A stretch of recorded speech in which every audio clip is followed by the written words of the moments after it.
ہاں ورنہ ہمارے گھر جو ہے یا تو ہوٹل ہے، جب دیکھو جب کچن اوپن رہتا ہے،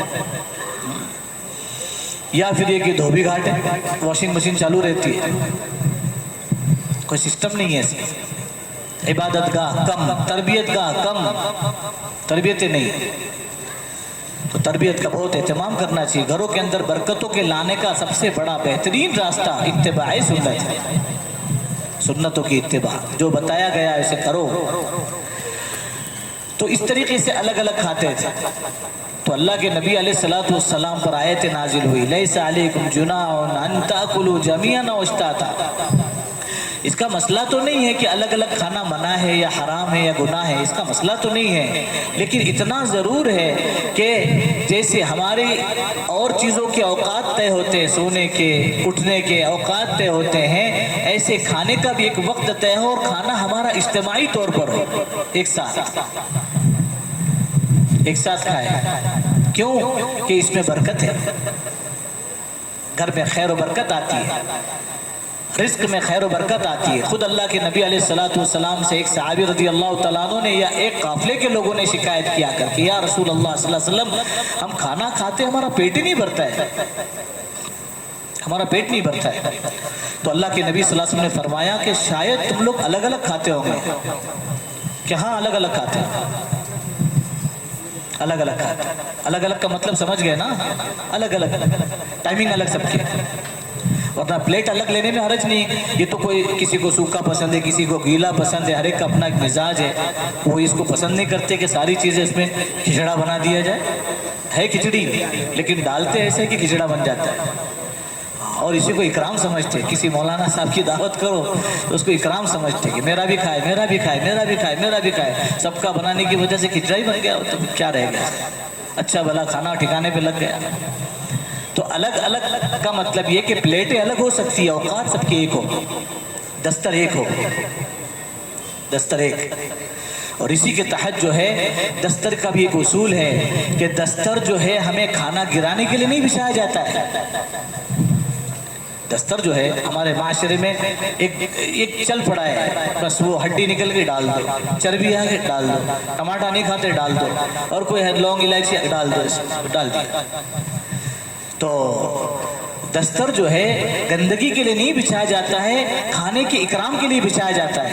حدیث پاک میں آتا ہے اکرم الخبز، روٹی کی عزت کرو، روٹی کی عزت کرو۔ تو اس زمانے میں اتنے پلیٹیں وغیرہ تو تھے نہیں، سارا اتنا سارا معاشرہ ایسا تھا ہی نہیں، تو مائدہ دستر بچھایا جاتا تھا، ایک دستر جس کے اوپر ڈائریکٹ لا کر کے گوشت رکھا جاتا تھا، روٹی ہوتی تو روٹی رکھی جاتی تھی، وہی بس وہی پلیٹ ہے، وہی دستر ہے، سب کچھ وہی ہے۔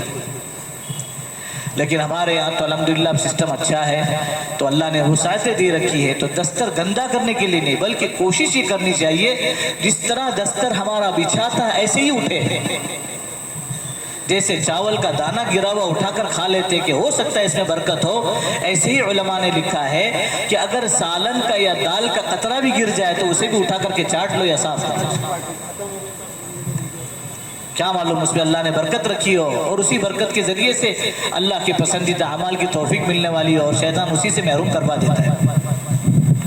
تو کھانے کا اصول ہے کہ ہو سکے تو ساتھ میں کھانا کھانا، لیکن ساتھ میں کھانے کا ایک مطلب یہ بھی نہیں ہے کہ ابا جی آتے رات کو 1 بجے ڈیوٹی سے، تب تک دسترخوان بالکل ایسے ہی لگا رہے گا اور خان صاحب بھی بیٹھے رہیں گے، ایسا نہیں ہے۔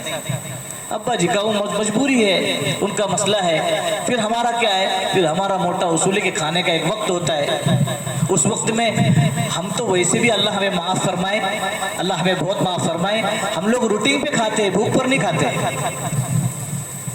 ہم لوگ کا کھانا جو اکثر کیا ہے، روٹین ہے، بریک فاسٹ کا ٹائم ہو گیا ہے، ناشتے کا ٹائم ہو گیا ہے، تو آٹومیٹک جو ہے کچھ نہ کچھ چاہتے اندر سے پیدا ہونا شروع ہو جاتی ہے۔ لنچ ہے، ڈنر ہے، اور عصر کے بعد بھی پھر ایک بریک فاسٹ اپن نے بنائے ہوئے اپنا خصوصی، تو وہ بھی چلتے رہتا ہے۔ اس ٹائم پہ بھی بیٹھے بیٹھے کچھ تھوڑی سی چائے ہو جانا چاہیے، تھوڑا سا کچھ نمکین ہو جانا چاہیے، خالی چائے تو میں نہیں پیتا۔ یہ تو روٹین پہ کھاتے ہیں ہم لوگ، روٹین پہ۔ بھوک پہ کھانا چاہیے. بھوک پر کھایا ہوا غذا بنتا ہے, غذا بنتی ہے تو پھر طاقت آتی ہے. اور جب روٹین پر کھاتے ہیں تو غذا نہیں بنتی ہے, فوڈ فاسٹ سڑا ہوا ہے, اندر وہ سڑ رہا ہے. میدا بھی بولتا میرا کام نہیں, اتنا میں لوڈ نہیں لے سکتا ہوں, یہ ایکسٹرا میرے کو ڈیوٹی دی گئی ہے, اتنا میں نہیں کر سکتا ہوں, تو ذرا سائڈ پہ ہٹاتا رہتا ہے. وہاں سے ساری بیماریاں شروع ہوتی ہیں. تو یہ اصول ہے کھانے کا بھی اللہ نے بتلایا ہوا. تو ساتھ میں کھانا کھانا چاہیے, سب کے ساتھ بیٹھ کر. ایک ہی چیز ہو تو اپنے سامنے سے کھائے, ایک ہی چیز, ایک ڈش ہے بریانی پلاؤ تو اپنے سامنے سے کھائے. الگ الگ ڈشیں رکھی ہوئی, کیا کہتے ہیں, ران رائس, تھالا, تھال. تو تھال میں یہ سمجھ میں نہیں آتا کیا کھائے. جو میں لینا چاہ رہا ہوں اوروں کی اس پر نگاہ ہے تو وہ لے کے نہیں لے, کیا کرے. استخارے میں وقت نکل جاتا ہے. تو اس کا بھی خیال رکھنا چاہیے کہ الگ الگ ڈشیں ہوں تو پھر ادھر ادھر ہاتھ لے جانے کی گنجائش ہے, ادھر سے لے ادھر سے لے, کہیں سے بھی اٹھا کر کے کھایا جا سکتا. تو کھانے کے 2 اصول, ایک تو یہ ہے کہ جسے دعوت دی جائے وہ کھانا کھائے, وہ جائے, اور کسی کو لے جانا چاہے تو اجازت لے لے. اور دوسرا کوشش اس بات کی ہو کہ گھروں میں ساتھ میں مل کر کے کھائے, اور ایسا وقت طے کیا جائے جس وقت میں سب کے بھوک کا تقاضا بھی پیدا ہو جائے. آپس کے مشورے سے ہونا چاہیے. جب یہ کریں گے تو پھر گھر کی جو زندگی ہے وہ تربیت گاہ بنے گی, گھر تربیت گاہ بنے گا, اور وہاں سے تربیت والی اعمال انسان کے ہونا شروع ہو جائے. اور جب کھا رہے ہوں تو نگرانی ہو باقاعدہ کہ سنتوں کی رعایت کے ساتھ کھانا ہو رہا ہے کہ نہیں ہو رہا ہے. کبھی بھی پانی پیتے, کبھی بھی کچھ بھی کھاتے, کس کے ساتھ بھی کسی کو بھی کھا سکتے. حالانکہ ایک بہت بڑا چیپٹر ہے طب نبی میں, اللہ کے نبی علیہ السلام سے مستقل ایک مضمون یہ نقل کیا گیا ہے, کس کو کس کے ساتھ ملا کر کھاتے تھے اور کس کو کس کے ساتھ کبھی نہیں کھاتے تھے. یہ بالکل ایک چیپٹر ہے باقاعدہ, تو اس کو پڑھنا چاہیے. اللہ کے نبی صلی اللہ علیہ وسلم کے کھانے کا طریقہ اور کھانے کی چیزیں, کتاب آئی ہوئی مارکیٹ میں, شمائل ترمذی کے نام پر بھی, شمائل کبریٰ کے نام پر بھی کتابیں آئی ہوئی باقاعدہ. تو اس میں اس مضمون کو باقاعدہ پڑھ کر کے اپنے گھروں کے اندر اس کو برتنا چاہیے تاکہ ہمارا کھانا بھی عبادت بنے. تو ایک تو کھانے کا اصول بتلایا. دوسرا اپنے گھر میں داخل ہونے کا اصول بتلایا کہ جب اپنے گھر میں داخل ہو تو سلام کرو, اجازت لے کر کے داخل. اپنے گھروں میں سلام کرو اور اجازت لے. سلام جب کیا, اندر سے اگر آواز نہیں آ رہی تو تھوڑا توقف کرو, ٹھہر جاؤ, دوبارہ سلام کرو, تیسری مرتبہ سلام کرو. اگر آواز نہیں آ رہی ہے تو کوئی حکمت عملی اختیار کر کے تھوڑا سا توقف کرو. صحابی نے عرض کیا کہ یا رسول اللہ صلی اللہ علیہ وسلم, میرا خود کا گھر ہے, پھر اتنی دیر اور اتنا ٹائم لگانے کا. کہا کیا تم یہ پسند کرتے ہو کہ جن کے پاس تم جا رہے ہو وہ تمہیں گندی حالت میں نظر آ جائے, اگرچہ وہ تمہاری ماں ہو؟ کہ نہیں پسند کرتے تو ذرا تھوڑا توقف کرو. پیارے نبی علیہ الصلوۃ والسلام کی مبارک سنت, چھوٹا سا گھر تھے, چھوٹے سے گھر تھے سارے, لیکن جب بھی مسجد سے نکل کر کے گھر کے قریب آتے, پردے سے تھوڑا قریب ہوتے تو اس وقت میں تھوڑا کھنکارتے. اس کو کہتے کھنکارنا, تو کھنکارتے تھے تاکہ اندر والے بحال ہو جائے. کوئی ہو تو ٹھیک ہو جائے, کوئی باہر سے غیر محرم عورت آئی ہے تو پردہ کر لے, وہ پردے میں آ جائے, احتیاط کرتے. تو سلام کرنا, اجازت لے کر کے داخل.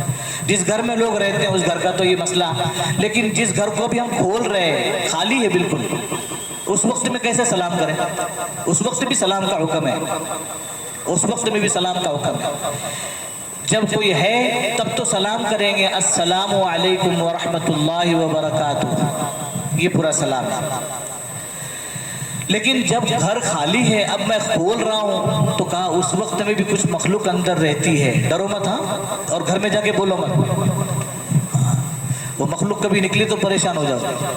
تو مخلوق رہتی ہے, فرشتے بھی رہتے ہیں, گھروں میں فرشتے رہتے ہیں, باقاعدہ آتے جاتے رہتے ہیں. اس لیے روایت میں آتا ہے جہاں کتا ہوتا ہے, تصویریں ہوتی ہیں, اس گھر میں نہیں آتے, اس گھر میں نہیں آتے.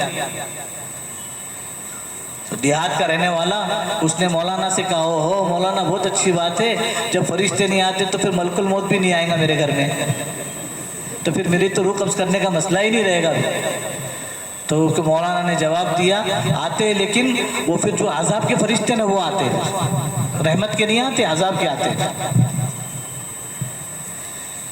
تو جب بند گھر ہیں تو بند گھر میں جب داخل ہو رہے ہیں تو اس وقت میں اجازت کا تو مسئلہ نہیں، سلام کا مسئلہ ہے۔ السلام علینا وعلی عباد اللہ الصالحین، کہاں یہ جملہ؟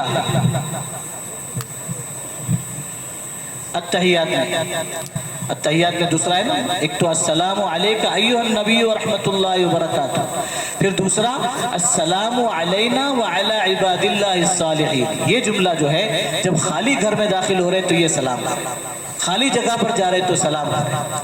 اگر جواب آئے تو ڈرے نہیں، کوئی نیک جنات ہوگا یا تو فرشتے ہوں گے، کچھ کریں گے نہیں انشاءاللہ، اور ہمارے ایمان کی کمزوری کو دیکھ کر اللہ جواب سنواتے بھی نہیں، سمجھے کہ ورنہ جواب بھی آتے ہیں۔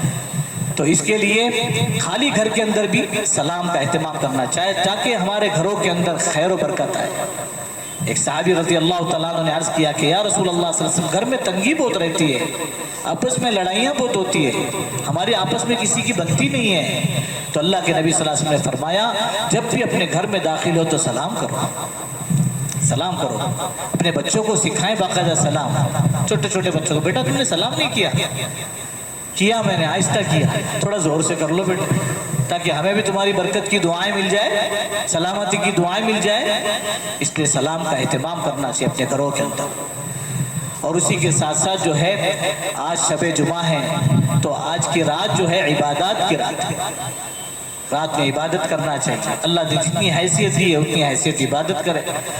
شب جمعہ میں جو ہے ایک تو رات میں سورہ دخان کے پڑھنے کا حکم ہے، حدیث پاک میں آتا ہے سورہ دخان 25ویں پارے میں ایک سورت ہے کہ اگر وہ شب جمعہ میں یعنی آج کی رات اگر کوئی پڑھ لیتا ہے تو اللہ تعالیٰ اس کی مغفرت فرما دیتا ہے۔ مغفرت کا اچرا چل ہی رہا ہے، تو اس کے لیے ایک بہانہ اور ایک سبب یہ بھی ہے تو ہم کوشش کریں کہ اپنے گھروں میں جا کر عبادت کا اہتمام کریں، درود پاک کا اہتمام کریں۔ کچھ درود پاک تو ایسے ہوتے ہیں کہ اگر بندہ اسے پڑھنے کا اہتمام کرے مرنے سے پہلے پہلے اللہ تبارک و تعالیٰ اس کی کنفرم سیٹ جنت کی اس کو دکھا دیتے ہیں کہ یہ تیری سیٹ ہے اور یہ مکمل ہو گیا ہے، سب کچھ اب معاملہ آگے کا سب کلیئر ہے۔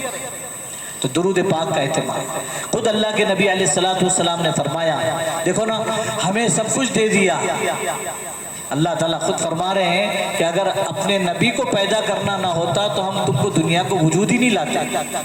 اللہ کے نبی صلی اللہ علیہ وسلم کے طفیل جو ہے اللہ نے پوری کائنات کو وجود بخشا ہے، تو ہمیں سب کچھ دے دیا، ہر موقع پر ہمیں یاد رکھا، ہم سے کچھ بھی نہیں مانگا۔ کچھ مانگا ہے آپ صلی اللہ علیہ وسلم نے ہم سے، اور مانگا تو صرف دو ہی چیزیں، ایک تو اتباع سنت اور دوسرا کثرت سے درود مجھ پر بھیجا کر، کثرت سے درود مجھ پر بھیجا کر۔ اور اس درود میں بھی نفع کس کا ہے کہ ہمارا ہی نفع ہے۔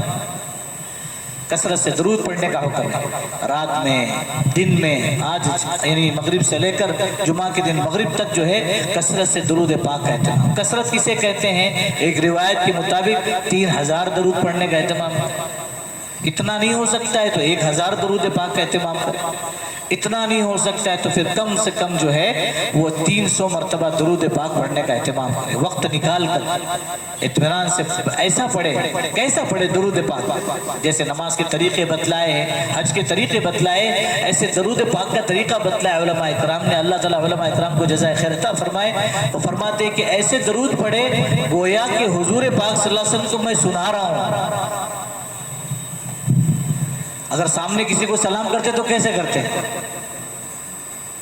حیدرآبادی سلام، کتنے عظمت کے ساتھ، کتنا جھک کر، تو ایسے تصور کرے کہ گویا حضور پاک صلی اللہ علیہ وسلم کو میں سنا رہا ہوں۔ اور روایت میں آتا ہے اللہ تبارک و تعالیٰ نے فرشتہ طے کر دیا ہے، فرشتہ پورے دنیا میں، پوری روئے زمین پر، سمندر میں، آسمان میں، زمین میں، جہاں کہیں جو کوئی بندہ درود پاک پڑھتا ہے، کوئی بندی درود پاک پڑھتی ہے، فوراً اس کا، اس کے ماں باپ کا نام لے کر خاندان کی نشانی کے ساتھ اللہ کے نبی صلی اللہ علیہ وسلم کو پہنچایا جاتا ہے کہ پونا میں، کوثر باغ میں فلاں بندے نے، فلاں بندے کے، فلاں بندے کے بیٹے نے، اس کی بیٹی نے جو ہے آپ پر درود و سلام بھیجا ہے۔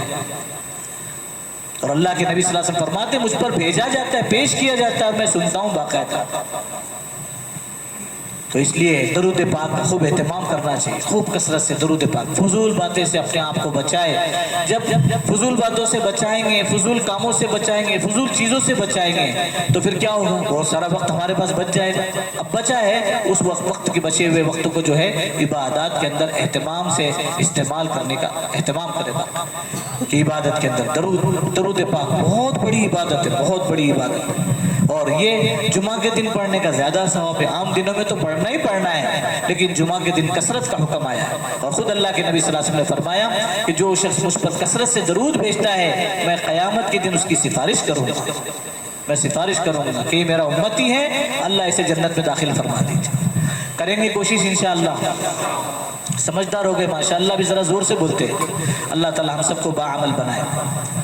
بسم اللہ الرحمن الرحیم۔ سبحان ربی العلی الاعلی الوہاب، سبحان ربی العلی الاعلی الوہاب، سبحان ربی العلی الاعلی الوہاب۔ اللہم صلی علی سیدنا محمد وعلی آل سیدنا محمد وبارک وسلم۔ اے اللہ ہمارے گناہوں کو معاف فرما، ہماری خطاؤں سے درگزر فرما، کمزوریاں، کوتاہیاں، غفلتیں، نادانیاں، بے فکریاں سب کو معاف فرما۔ جو کچھ کہا سنا گیا اللہ اپنی ذات سے اس پر عمل کرنے کی توفیق عطا فرما۔ اے اللہ ان تمام باتوں کو ہمارے لیے مغفرت کا، ہدایت کا، نجات کا ذریعہ بنا، ہماری پکڑ کے ذریعہ بننے سے حفاظت فرما۔ اے اللہ خود دین پر چلتے ہوئے دوسروں کو دیندار بنانے کی توفیق عطا فرما، خود ہدایت پر رہتے ہوئے دوسروں کو ہدایت پر لانے والا بنا۔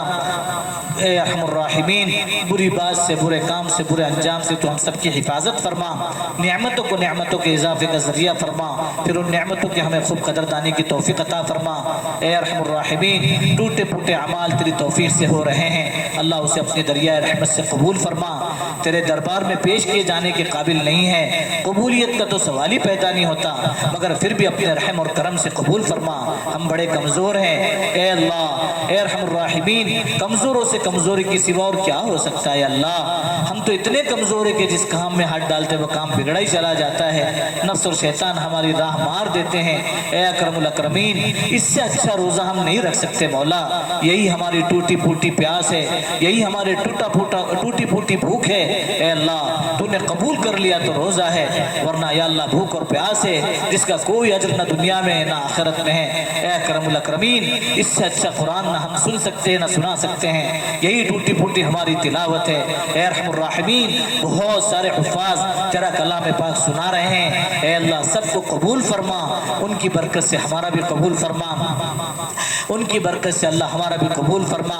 اے اکرم الاکرمین اے اللہ کسی غلطی پر اور کسی غلطی پر ہمارا مواخذہ نہ فرما، ہماری پکڑ نہ فرما۔ اے ارحم الراحمین اس سے اچھی نمازیں ہم نہیں پڑھ سکتے، یہی ہماری ٹوٹی پھوٹی نمازیں ہیں۔ اے ارحم الراحمین اسے اپنے دریائے رحمت سے قبول فرما۔ اے اکرم الاکرمین بقیہ اعمال کی کثرت سے کرنے کی توفیق عطا فرما۔ اے اللہ اپنے پسندیدہ اعمال کی ہمیں دولت سے مالا مال فرما، اپنی رضا والے کاموں پر ہماری مدد فرما، اپنی ناراضگی والے کاموں سے ہماری حفاظت فرما، رمضان کی برکتوں سے بیڑا پار فرما، رمضان کے انوار و برکات سے مالا مال فرما۔ اے اللہ رمضان کی برکت سے اللہ ہماری مغفرت کے فیصلے فرما۔ اے اللہ ہم پر رحم نازل فرما، ہم پر کرم نازل فرما۔ اللہ ہم تیرے رحم کے کرم کے عادی ہو چکے ہیں، جب سے ہوش سنبھالا ہے تب سے ہمارے ماں باپ نے، ہمارے استاد نے تیرے رحم پڑھائے ہیں، بسم اللہ الرحمن الرحیم پڑھایا ہے، تیرا کرم پڑھایا ہے۔ ہم تیرے رحم کے عادی ہو چکے ہیں، ہم تیرے کرم کے عادی ہو چکے ہیں، ہم تیری ناراضگی کو ذرا بھی برداشت نہیں کر سکتے۔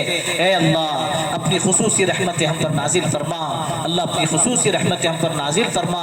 ہم اچھے نہیں اللہ ہمیں اچھا بنا دینے کے فیصلے فرما، اے اللہ ہمیں اچھا بنا دینے کے فیصلے فرما، مرنے سے پہلے سنبھل جانے کی توفیق عطا فرما، مرنے سے پہلے سچی پکی توبہ کی توفیق نصیب فرما۔ بہت جلدی وہ وقت آنے والا ہے یا اللہ کوئی ہماری آنکھ بند کر رہا ہوگا، یا اللہ کوئی ہمارے کپڑے اتار رہا ہوگا، یا اللہ کوئی ہمیں نہلا رہا ہوگا، یا اللہ کوئی ہمیں کفن پہنا رہا ہوگا، اے اللہ کوئی ہمیں اپنے کندھوں پر اٹھا کر لے جا رہا ہوگا، یا اللہ کوئی ہمیں منو مٹی کے نیچے دبا رہا ہوگا۔ اے اللہ اس وقت میں کام آنے والی ذات تنہ تنا تیری ہی ہے۔ اے ارحم الراحمین اس وقت میں جس پر تو رحم فرما دے اسے کسی کی ضرورت نہیں ہے۔ اے اللہ اس وقت میں جس کا مسئلہ کٹائی میں پڑ جائے، اے اللہ اس کے بعد کی منزل تو اور بھی زیادہ دشوار ہے۔ اے اے اللہ مرنے سے پہلے پہلے سچی پکی توبہ کی توفیق نصیب فرما۔ اے ارحم الراحمین، اے اکرم الاکرمین، ہمارے سفید کپڑوں سے اے اللہ لوگ تو دھوکہ کھا سکتے ہیں، تو دھوکہ نہیں کھا سکتا۔ یا اللہ ہماری میٹھی میٹھی باتوں سے لوگ تو دھوکہ کھا سکتے ہیں، تو دھوکہ نہیں کھا سکتا۔ یا اللہ اے ارحم الراحمین، ہم تو کیا ہے ہمیں خوب پتا ہے، ہم سے زیادہ تجھ کو پتا ہے۔ اے اللہ ہمارا ظاہر کچھ ہے، ہمارا باطن کچھ ہے۔ یا اللہ ہماری خلوت کچھ ہے، ہماری جلوت کچھ ہے، ہمارے مسجد کے بول کچھ ہیں، ہمارے بازار کے بول کچھ ہیں۔ اے ارحم الراحمین تجھ سے کچھ بھی ڈھکا چھپا نہیں ہے، ہم ظاہر کے بزرگ ہیں، باطن کے مکار ہیں۔ یا اللہ ہم کسی اور کو نہیں اپنی ذات ہی کو دھوکے دے رہے ہیں۔ اے اللہ مرنے سے پہلے پہلے سنبھل جانے کی توفیق عطا فرما۔ یا اللہ مرنے سے پہلے پہلے سنبھل جانے کی توفیق عطا فرما۔ اے اللہ مرنے سے پہلے پہلے سنبھل جانے کی توفیق عطا فرما۔ اے اللہ زندگی میں بہت سے رمضان ہم نے دیکھے ہیں، ہر رمضان ہمارا کھاتے پیتے پہنتے اوڑھتے گزر گیا ہے۔ یا اللہ ایک رمضان تو نے مقدر کا یہ نصیب فرمایا ہے، یا اللہ اس کا بھی آدھا حصہ غفلت میں گزر چکا ہے مولا، ہمارے پاس کچھ نہیں ہے مولا۔ اے اللہ آج بھی ہم وہی خالی دامن والے ہیں، بدبودار اعمال لیے پھر رہے ہیں۔ یا اللہ ہمارے بدن سے زیادہ ہمارے دل کالے ہیں، یا اللہ ہمارے بدن سے زیادہ ہمارے دل کالے ہیں۔ اے اکرم الاکرمین ایسے دل پر نہ تیرا کلام اثر کرتا ہے، نہ تیرا نام اثر کرتا ہے۔ اے ارحم الراحمین اے اکرم الاکرمین ہمیں معاف کر دے مولا، ہمیں معاف کر دے مولا، ہمیں معاف کر دے مولا۔ ہماری پکڑ کر کے تجھے ملے گا بھی کیا مولا، اب تو ویسے ہی لوٹے پھٹے مسافر ہے مولا، اب تو دنیا کے دھتکارے ہوئے ہیں مولا، دنیا کے راندے کیے ہوئے مولا۔ اے اللہ دنیا کے راندہ کیے ہوئے مولا، ہم تو ویسے ہی لوٹے پھٹے ہیں مولا، ہمارے پاس کچھ نہیں ہے۔ اے ارحم الراحمین اے اللہ ہماری عبادتیں تیرے سامنے ہیں مولا۔ اے اکرم الاکرمین ہماری عبادتیں تیرے سامنے ہیں، ہمارے گناہ تو گناہ ہیں، ہماری نیکیاں خود گناہ ہے مولا، ہمارا استغفار خود قابل استغفار ہے۔ اے مولا اے اللہ اگر تو ناراض ہو جائے تو ہم برباد ہو جائیں گے۔ اللہ دنیا میں ہمیں معاف فرما دے، آخرت میں ہمارے لیے بہت گنجائش پیدا فرما دے۔ اللہ ہمیں کئی مجرموں کے صف میں شامل نہ کر دینا مولا، ہمیں کئی مجرموں کے صف میں کھڑا نہ کر دینا۔ اے ارحم الراحمین ہم پر بہت رحم فرما، ہم پر بہت کرم فرما۔ اے اللہ اپنا خصوصی رحم کرم ہم پر نازل فرما۔ اے اللہ یہ رمضان کی برکت سے ہمیں نیک اور صالح بنا، اپنا پسندیدہ بندہ بنانے کے فیصلے فرما، اپنے پسندیدہ اعمال کی دولت سے مالا مال فرما۔ اس وقت میں تیرے مقبول بندے جو دعائیں مانگ رہے ان کی دعاؤں میں ہم حقیر فقیر ذلیلوں کا بھی حصہ شامل فرما۔ اے ارحم الراحمین بہت سے بندے اے اللہ تیرے در پر تیرے نبی کے گھر پر حاضر ہیں، اے اللہ ان کی دعاؤں میں بھی بلا استحقاق ہمارا حصہ شامل فرما، ان کی عمروں کو قبول فرما۔ اے اللہ ان کے طواف کو قبول فرما، ان کی وہاں کی عبادتوں کو قبول فرما۔ اے اللہ ہمیں بھی اپنے در پر اپنے نبی کے گھر پر اے اللہ اپنی مقبول حاضری بار بار سعادت نصیب فرما۔ اے اللہ اپنے گھر والوں کے ساتھ بلانے کے فیصلے فرما۔ اے ارحم الراحمین جن لوگوں نے دعاؤں کے لیے کہا کہنا چاہتے تھے نہ کہہ سکے، جو ہم سے امید رکھتے ہیں ان تمام کی جائز مقاصد میں انہیں کامیابی فرما۔ اے اللہ امت مسلمہ کی بے بسی بے کسی پر رحم فرما، جہاں کہیں مسلمان پریشان حال ہے ان کی بھرپور مدد و نصرت فرما۔ اے اللہ اے ارحم الراحمین بڑے حالات ناسازگار ہے، مسجد میں بھی تراویح ادا نہیں کر سکتے مولا، روزوں کو ترس گئے، افطار کو ترس گئے، چھوٹے چھوٹے معصوم بچے اے اللہ زلزلے کی نظر ہوئے ہیں، اپنے ماں باپ کا انتظار کر رہے ہیں مولا، اپنے بیڈ روم کا انتظار کر رہے ہیں، اپنے کھلونے کا انتظار کر رہے ہیں، اپنی چیزوں کو تلاش کر رہے ہیں مولا۔ اے اکرم الاکرمین کھلی چھت کے نیچے کیمپوں میں پڑے ہوئے ہیں، اے اللہ ان کا تیرے علاوہ کوئی نہیں مولا، اے اللہ ان کا تیرے علاوہ کوئی نہیں ہے۔ اے اللہ بھرپور مدد و نصرت فرما، مظلوموں کی مدد فرما، اے اللہ مظلوموں کی مدد فرما، ظالموں کے ظلم کی صلاحیتوں کو سلب فرما، اے اللہ ظالموں کے ظلم کی صلاحیتوں کو سلب فرما، اے اللہ ظالموں کے ظلم کی صلاحیتوں کو سلب فرما، ختم فرما،